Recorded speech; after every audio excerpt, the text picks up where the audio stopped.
লোহার সিন্দুকের চাবি একটা কাঠের সিন্দুকের ভেতরে ছিল। সে বাক্সে কাপড় ছাড়া আর কিছু থাকতো না। বাক্সটা যদিও ভাঙা অবস্থায় পাওয়া গেল, তার ভেতরের কোনো জিনিস চুরি হয়নি।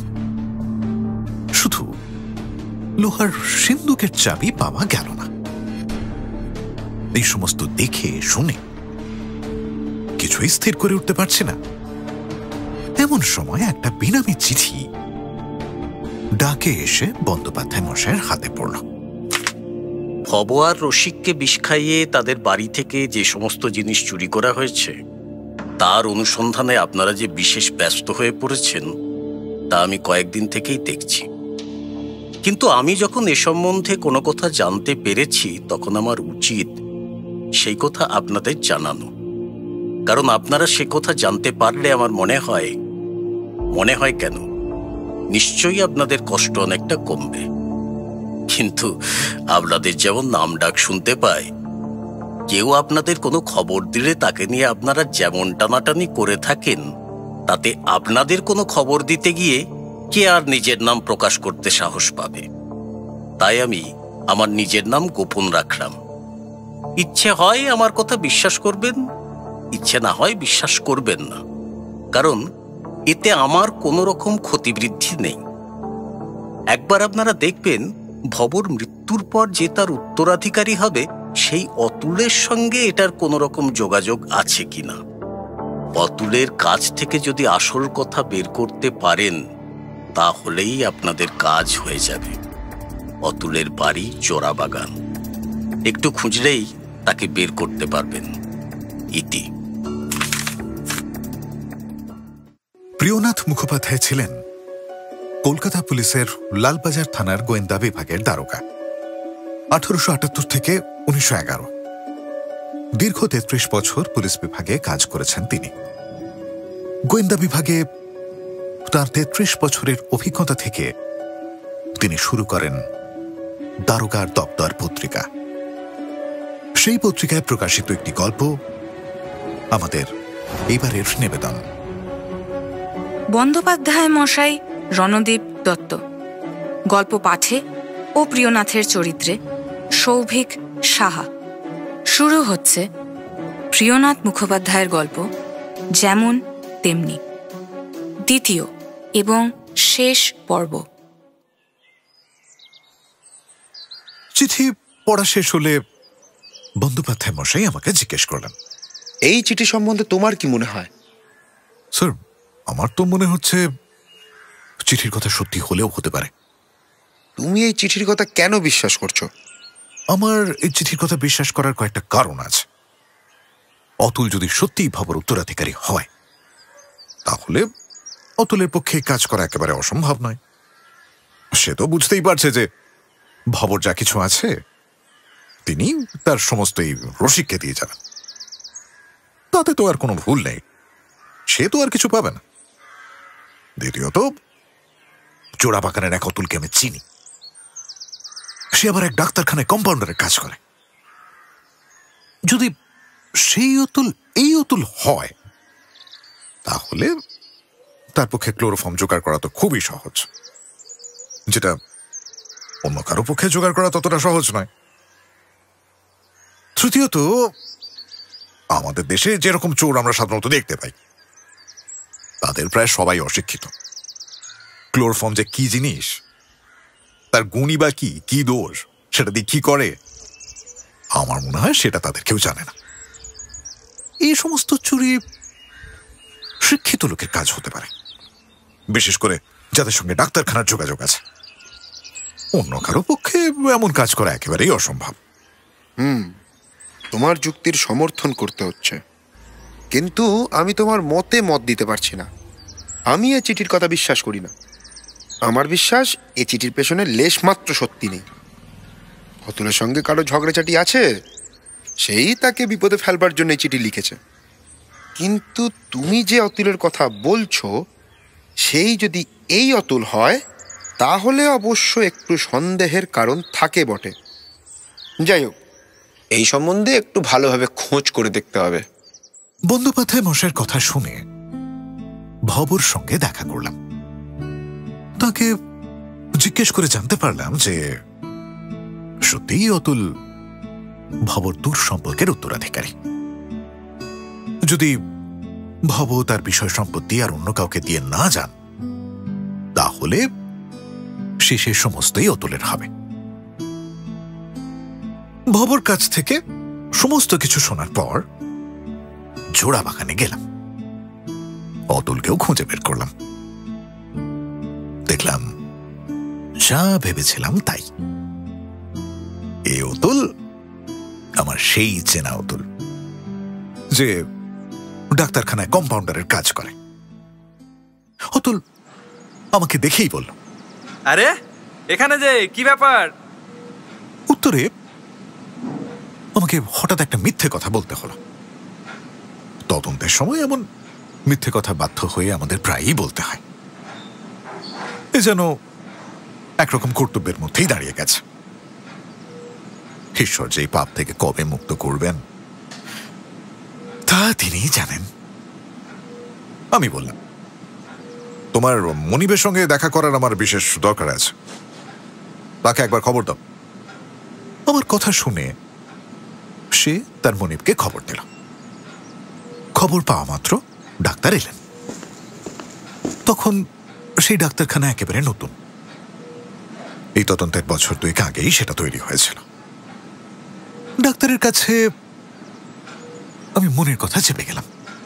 বললাম, ডাক্তারবাবু, এই ওষুধের দোকান তৈরি হওয়ার পর আপনি কত শিশি ক্লোরোফর্ম কিনেছিলেন আর তার মধ্যে কত শিশি বিক্রি হয়েছে, কত শিশি বা এখনো মজুত আছে, তার একটা হিসেব আমার দরকার। আমার কথা শুনে ডাক্তারবাবু নিজেই খাতাপত্র দেখতে আরম্ভ করলেন। তারপর বললেন, শুধু 2 শিশি মাত্র কেনা হয়েছিল বলেই তো মনে হচ্ছে। আমার বেশ মনে আছে, আর কাগজেও তাই পাচ্ছি। 2 শিশির মধ্যে 1 শিশি বিক্রি করা হয়েছে, আর 1 শিশি বোধহয় এখানেই আছে। ডাক্তারবাবুর কথা শুনে মজুত শিশিটা একবার দেখতে চাইলাম।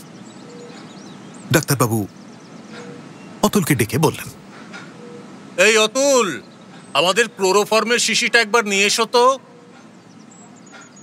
প্রায় আধ ঘন্টা পর অতুল ফিরে এসে বলল, কই, অনেক তো খুঁজে দেখলাম, ক্লোরোফর্মের শিশি আর তো পাচ্ছি না। অতুলের ওপর আমার আগে থেকেই একটুখানি সন্দেহ ছিল। এই কথা শুনে তারও বদ্ধমূল হল। যাই হোক, তাকে স্পষ্ট করে কিছু না বলে সেখান থেকে তাকে সঙ্গে নিয়ে নিজের জায়গায় গেলাম। বন্দ্যোপাধ্যায় মশাইকে আঁকা গোড়া সমস্তটা বললাম। দেখলাম তিনিও ক্রমশ আমার অনুমান পুরোপুরি সমর্থন করলেন, আর অতুলকে ডেকে অনেক রকম জিজ্ঞাসাবাদ করতে লাগলেন। অতুলকে যে সমস্ত কথা জিজ্ঞেস করা হলো, সে স্থিরভাবে তার উত্তর দিতে লাগল। তার কথা যিনি শুনলেন তিনি বললেন যে না না, এই অবস্থায় অতুলের ওপর কোন রকম সন্দেহ হতেই পারে না। কিন্তু তাও অতুলকে আমরা ছাড়তে পারলাম না। ডাক্তারখানা থেকে যখন 1 শিশি ক্লোরোফর্ম চুরি গেছে, তখন অতুলকে কিভাবে ছাড়তে পারি? অতুলকে নিয়ে অনেক রকম অনুসন্ধান করা হলো, বাড়ি তন্ন তন্ন করে খোঁজা হলো, দেশের বাড়িও খানা তল্লাশি থেকে বাদ গেল না। কিন্তু এত কিছু করেও চুরি যাওয়া কোনো জিনিস পাওয়া গেল না। অতুলের কাছ থেকে কোনো জিনিস পাওয়া যাচ্ছে না, অথচ তাকে ছেড়েও দিতে পারছি না। তাকে নিয়ে একরকম বিপদেই পড়তে হলো আমাদের। কেউ বললেন এই অতুলই চুরি করেছে, কেউ বললেন না না, এ করেনি, এ হতে পারে না, ক্লোরোফর্মের শিশি অন্য কোনোভাবে গন্ডগোল হয়েছে। আমাদের মধ্যে নানা রকম মতভেদ হতে লাগলো। ক্রমে 5 দিন পার হয়ে গেল। দিনের দিন দেখলাম একটি লোক এসে বন্দ্যোপাধ্যায় মশাইকে কি একটা বলে গেল।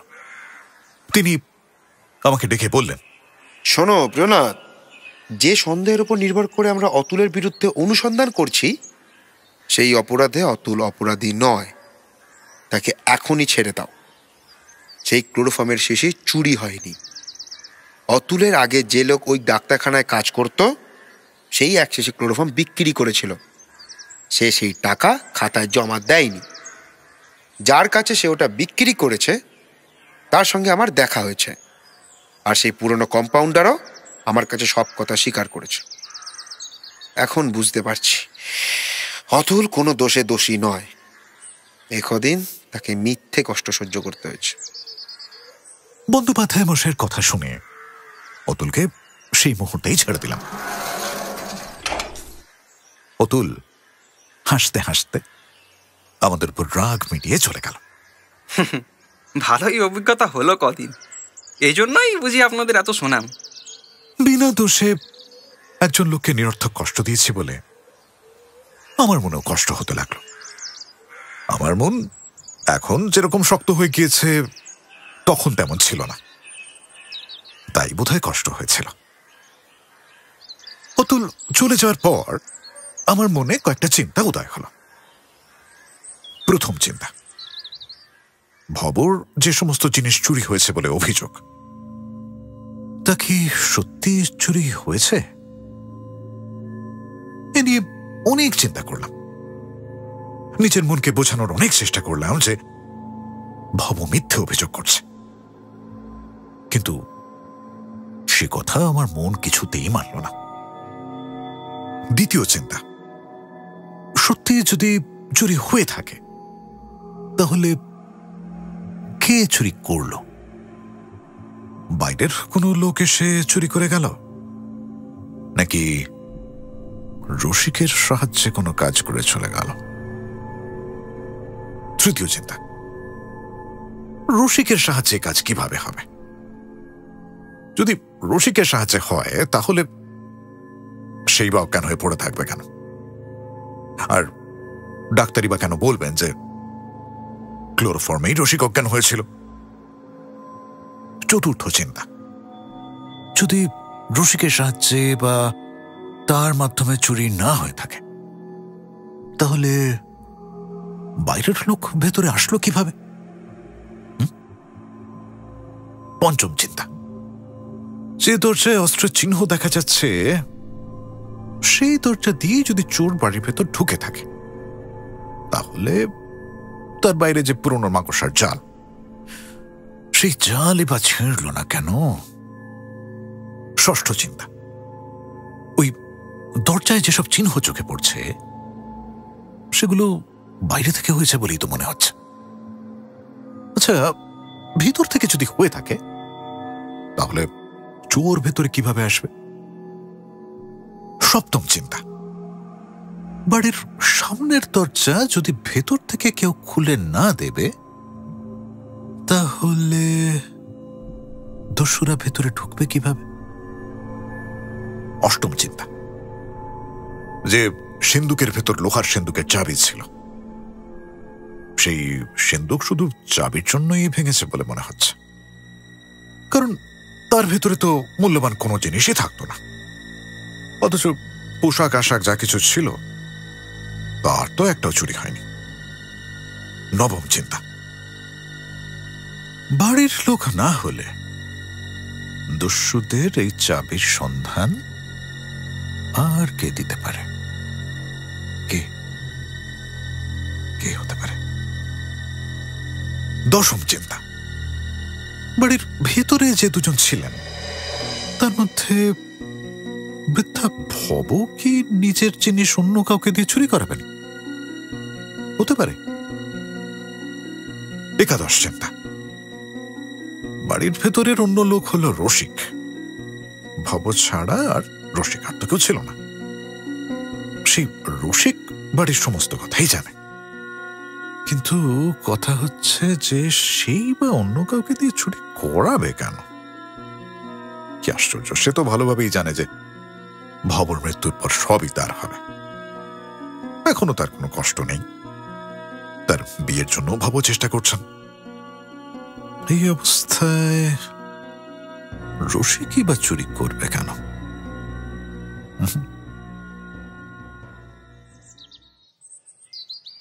যাই হোক, যেদিন অতুলকে ছেড়ে দিলাম সেদিন দেখলাম বন্দ্যোপাধ্যায় মশাই আর সেই ইংরেজ কর্মচারী ভবর বাড়িতে আবার গিয়েছেন।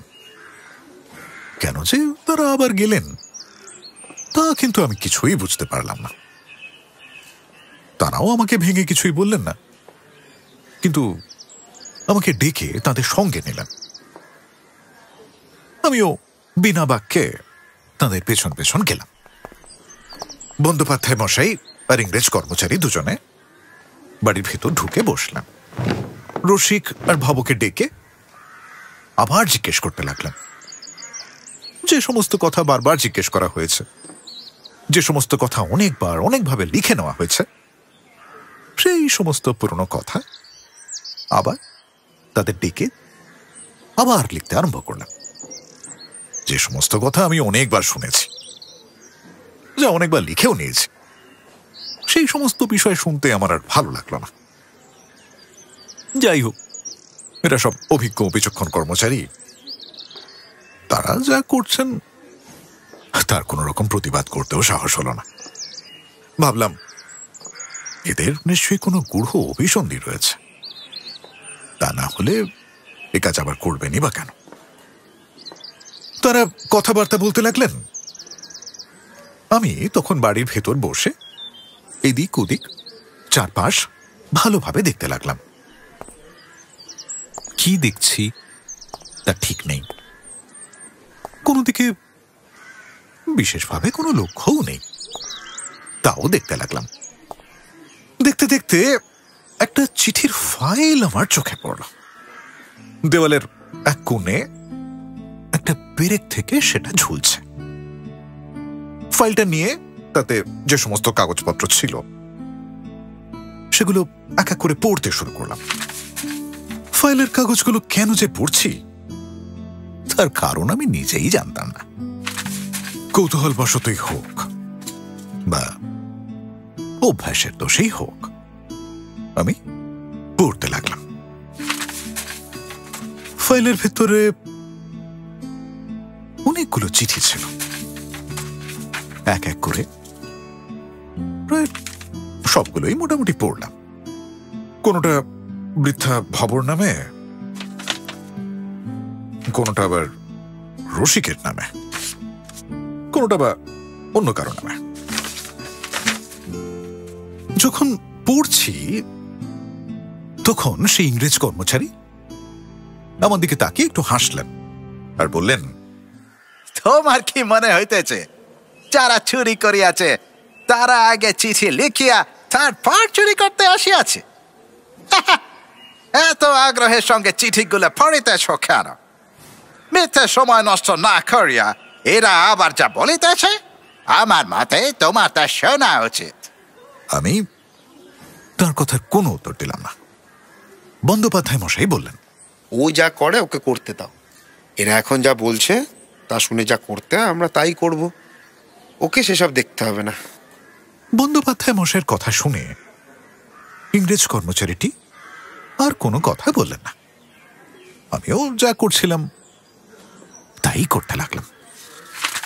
এক এক করে অনেক চিঠি পড়লাম, তোর একটার মধ্যেও আমার দরকারি কোনো কথাই দেখতে পেলাম না। শেষে একটা চিঠিতে আমার চোখ আটকে গেল।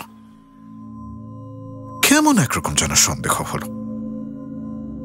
চিঠিটা একবার দুবার করে 4-5 বার পড়লাম। শেষে বুঝলাম না, এই মোকদ্দমার সঙ্গে চিঠির কোনো যোগাযোগ নেই। এই ভেবে চিঠিটা যেখানে ছিল সেখানে রেখে দিলাম। চিঠিটা আমাকে 4-5 বার পড়তে দেখে বন্দ্যোপাধ্যায় মশাই বললেন, প্রিয়নাথ, এত মন দিয়ে তুমি যে চিঠিটা পড়ছিলে, দেখি তাতে কি লেখা আছে। এই বলে চিঠিটা হাতে নিয়ে পড়লেন। সেই চিঠিতে লেখা ছিল, কল্যাণ বর্ষু, তোমার কথার এমন গন্ডগোল কেন হলো? আমরা কজন তোমার অপেক্ষায় বাগানে প্রায় সারা রাত কাটিয়ে দিলাম, কিন্তু যখন দেখলাম তুমি আসলেও না, কোনো রকম খবরও পাঠালে না, কাজেই তখন পরদিন ভোরবেলা আমাদের সে জায়গাটা ছেড়ে আসতে হলো। কি ঘটেছে তার সমস্ত কিছু হয় চিঠিতে আমাকে লিখবে, না হয় সময় মতো একদিন এসে বলে যাবে। তোমার সঙ্গে দেখা হওয়ার পর যেমন বন্দোবস্ত হবে তেমনভাবে কাজ করব। ইতি তারণচন্দ্র ঘোষ। চিঠি পড়ে বন্দ্যোপাধ্যায় মশাই আমাকে জিজ্ঞেস করলেন, এই চিঠি পড়ে তোমার মনে কোনো সন্দেহ হয়েছিল কি? হ্যাঁ, কিন্তু পরে সেই সন্দেহ দূর হয়েছে। প্রথমে কি সন্দেহ হয়েছিল? আমার মনে হয়েছিল যে হয়তো রসিক তারণচন্দ্রের মতো একজন লোকের সঙ্গে পরামর্শ করে ষড়যন্ত্র করেছিল, আর চুরি করবার জন্যই তারা সকলে এসে বাগানে রসিকের অপেক্ষায় বসেছিল। ঘটনাচক্রে রসিক তাদের কাছে গিয়ে কোনো খবর দিতে পারেনি, তাই সারা রাত বাগানের ভেতর তাদের বসে থাকতে হয়। পরিকল্পনা মতো কাজ করতে না পেরে পরের দিন ভোরবেলা জায়গাটা ছেড়ে তারা চলে যায়। স্যার, চিঠিটা পড়ে আমার প্রথমে এটাই মনে হয়েছিল। আরো মনে হয়েছিল যে এই ঘটনার পর আরেকটা দিন ঠিক হয়, আর সেই দিন তারা কাজটা সম্পন্ন করেছে। প্রথমে তোমার যে সন্দেহ হয়েছিল তা একেবারে অযৌক্তিক নয়, কিন্তু তারপর সে সন্দেহ দূর হলো কিসে? আমি যখন চিঠির তারিখ দেখলাম যে চুরির প্রায় 1.5 বছর আগে চিঠি লেখা হয়েছে। তো এত আগে যে চিঠি লেখা হয়েছে তার সঙ্গে এখনকার চুরির কোন রকম যোগাযোগ আছে সেটা আমার মনে হয় না, তাই চিঠির তারিখ দেখে আমার সেই সন্দেহ চলে গিয়েছে। বন্দ্যোপাধ্যায় মশাই আমাকে আর কিছু বললেন না। রসিক সেখানেই ছিল, তার হাতে সেই চিঠিটা দিয়ে তিনি বললেন, এই রসিকলাল, এই চিঠিটা একবার পড়ো দেখি। চিঠিটা হাতে নিয়ে রসিকলাল পড়তে আরম্ভ করল। কল্যাণ বড়সু, তোমার কথার এমন গন্ডগোল কেন হলো? আমরা কজন তোমার অপেক্ষায় বাগানে প্রায় সারা রাত কাটিয়ে দিলাম, কিন্তু যখন দেখলাম তুমি আসলেও না বা কোনো রকম খবরও পাঠালে না, কাজেই তখন পরের দিন ভোরবেলা আমাদের সেই জায়গাটা ছেড়ে আসতে হলো। কি ঘটেছে তার সমস্ত কিছু হয় চিঠিতে আমাকে লিখবে, না হয় সময় মতো একদিন এসে বলে যাবে। তোমার সাথে রসিকলাল দেখা হওয়ার পর চিঠিটা যেমন বন্দোবস্ত হবে পরিষ্কার করে পড়তে পারল না। কাজ করব। তার কথা কেমন যেন জড়িয়ে যেতে লাগলো। ইতি তারিখ লেখা আছে এখানে, তারপর লেখা আছে তারণচন্দ্র ঘোষ। তার অবস্থা দেখে সকলেই মনে করতে লাগলেন রসিকলালের মনে যেন পাপ রয়েছে। চিঠিটা পড়া শেষ হলে বন্দ্যোপাধ্যায় মশাই তাকে জিজ্ঞেস করলেন, এই তারণচন্দ্র কি? আমার কাকা। এই চিঠির মানে কি? প্রথমে একটুখানি ইতস্তত করে তারপর রসিকলাল উত্তর দিল, মানে আর কিছু নয় স্যার, সেদিন থিয়েটার দেখতে যাওয়ার কথা ছিল, ঠিক হয়েছিল আমি গিয়ে তাদের সঙ্গে দেখা করলে তারপর সবাই একসঙ্গে যাব, কিন্তু হঠাৎ তারপর আমার একটু শরীর খারাপ হলো, আমি তারপর তাদের কাছে যেতে পারিনি স্যার, অন্য কাউকে দিয়ে আর খবরও পাঠাতে পারিনি। আচ্ছা, তুমি না হয় যেতে পারলে না, বা ধরে নিলাম অন্য কাউকে দিয়েও খবর পাঠাতে পারলে না, কিন্তু তাদের মধ্যে কেউ না কেউ সে অনায়াসেই খবর নিয়ে যেতে পারতো।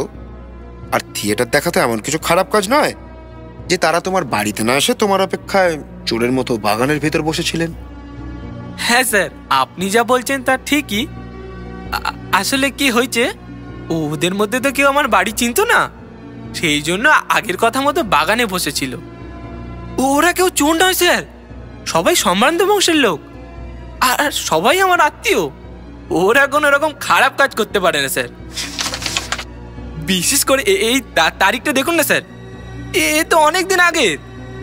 সত্যি বলছি স্যার। রসিকের কথাগুলো আমরা খুব মন দিয়ে শুনলাম। আমার যদিও খানিকটা বিশ্বাস হলো। বন্দ্যোপাধ্যায় মশাই তার কথা একেবারেই বিশ্বাস করেননি।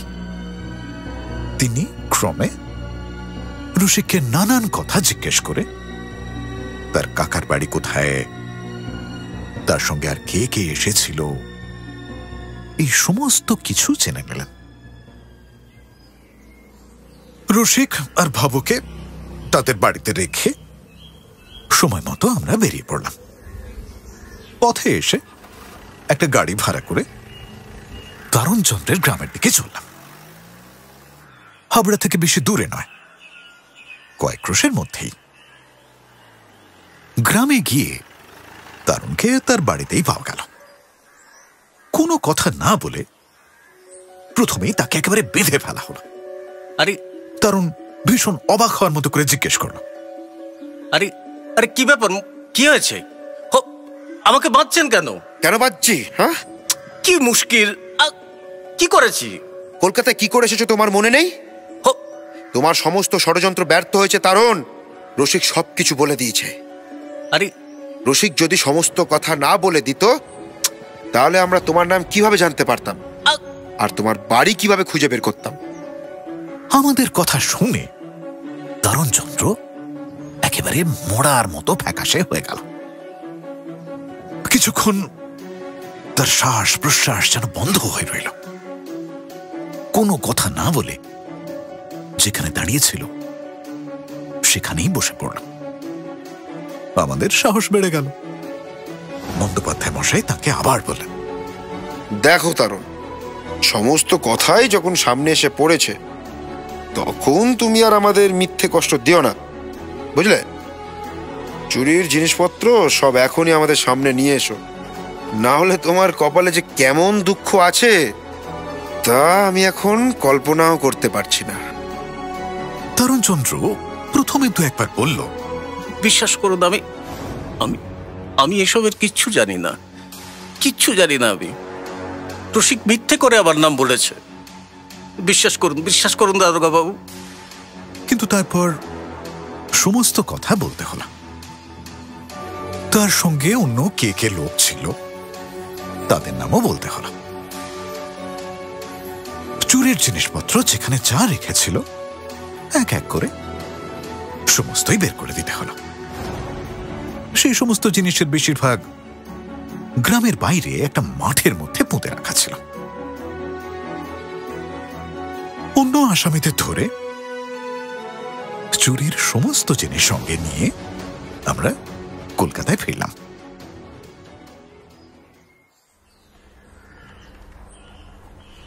আমাদের কাজ দেখে আমাদের ঊর্ধ্বতন কর্তৃপক্ষ, কর্মচারী, পাড়া প্রতিবেশী সকলে যেমন সন্তুষ্ট হলেন, রসিকের মুখে তেমনি ভয় আর বিষাদের ছায়া এসে পড়ল। রসিক প্রথমে সব অস্বীকার করল, কিন্তু তারপর বলল, আমি কি করবো বলুন স্যার? কাকার কুপরামর্শ পড়েই তো আমি এই কাজ করেছি। প্রায় 2 বছর ধরে আমরা ক্রমাগত চেষ্টা করছিলাম। বিদ্যা সবসময় এত সাবধান থাকে, কোনো মতেই সফল হতে পারছিলাম না। যে রাতে চুরি করার বন্দোবস্ত হয়েছে, যখন আমি বিছানা ছেড়ে উঠতে গেছি তখনই উনি জেগে উঠেছেন স্যার, আর অমনি আমাদের কাজে ব্যাঘাত ঘটেছে। যখন দেখলাম স্যার কোনোভাবেই কিছু করতে পারছিলাম না, তখন আমাদের বাধ্য হয়ে শেষ উপায় বের করতে হলো স্যার। এই জন্য 3 নম্বর আসামিকে আমাদের দলে নিতে হয়েছিল। ইনি আবার ডাক্তারখানায় কাজ করেন, তাই তাকে দিয়ে সহজেই ক্লোরোফর্মটা জোগাড় করা গেছিল।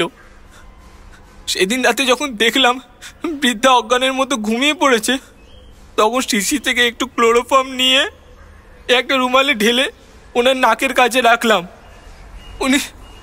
উনি আস্তে আস্তে অজ্ঞান হয়ে পড়লেন। সদর দরজা খুলে যেখানে সবাই আমার অপেক্ষায় বসেছিল সেখানে গেলাম। আমার কাছে সব শুনে তারা আমার পেছন পেছন বাড়ির ভেতর ঢুকলো। লোহার সিন্দুকের চাবি কোথায় থাকতো তা আমি জানতাম। সেই বাক্স আমি তাদের দেখিয়ে দিলাম। তারপর তাদের সাধ্য মতো তারা সমস্ত কিছু জিনিস বের করে নিয়ে চলে গেল। অন্য রুমালটাতেও খুব সামান্য ক্লোরোফর্ম ঢেলে আমার কাছে ফেলে রাখলাম, যাতে আমারও সামান্য নেশা হয়। আমি আর ভাবো যদি একইভাবে পড়ে থাকি তাহলে আমার ওপর সন্দেহ হবে না। আমার যতটা নেশা হয়েছিল বলে আপনারা ভেবেছিলেন স্যার, আসলে অতটা নেশা আমার হয়নি। ওরা চুরি করলে তোমার কি লাভ ছিল? আমাদের মধ্যে এই ঠিক হয়েছিল যে যতদিন পর্যন্ত গন্ডগোল না মিটবে ততদিন সমস্ত জিনিস লুকোনো থাকবে, আর গন্ডগোল মিটে গেলে আমরা সবাই মিলে ভাগ করে নেব। আমি নেব অর্ধেক, আর 4 ভাগের 1 ভাগ নেবেন কাকা, আর বাকিটা অন্য কয়েকজনের মধ্যে ভাগ হবে। কত রাতে এইসব করেছিলে তোমরা? ভোর 4টে থেকে 5টার মধ্যে স্যার। যাই হোক, বাড়ির ঘড়িটার ওরকম অবস্থা হলো কিভাবে? তারও একটা কারণ ছিল স্যার। পাড়ার 2-1 লোক 10:30টার সময় বাবুর সঙ্গে দেখা করতে এসেছিল, যাতে তাদের উপর সন্দেহ হয় আর আমাদের ওপর একেবারেই সন্দেহ না হয়, সেই জন্য ঘড়ির কাঁটাটা ওইভাবেই রেখে দিয়েছিলাম। সেই সময় পাড়ার কোনো যে লোক এখানে এসেছিল তা তো তোমরা কেউ বলনি? ভয়তে কেউ হয়তো বলেনি, কি হয়তো ভুলে গিয়ে থাকবে। আচ্ছা, বাড়ির পশ্চিম দিকের দরজায় অস্ত্রের দাগ ছিল কেন? ওটা স্যার করা হয়েছিল এই জন্য যে যাতে সবাই ভাবে বাইরের লোক অস্ত্র দিয়ে ওই দরজাটা খুলে বাড়ির ভেতর ঢুকেছিল। এই জন্যই ওটা করেছিলাম স্যার। ভব সেখানেই ছিলেন। তিনি বললেন, রসিক যা বলল তা ঠিক, কিন্তু দারোগা বাবু এ কথা আমার মনেই ছিল না। রসিক, শেষমেশ তুই এ কাজ করলি? হা ভগবান! এইভাবে অনুসন্ধান শেষ করে আসামিদের ম্যাজিস্ট্রেটের কাছে পাঠানো হলো। জুরির বিচারে রসিক, দারুণ আর অন্য 2টি লোক সকলকেই 7 বছরের জন্য জেলে পাঠানো হলো। বৃদ্ধা তার সমস্ত জিনিসপত্র নিয়ে নিজের বাড়িতে চলে গেলেন, আর রসিক যেমন করেছিল ঠিক তার ফল তেমনই পেল।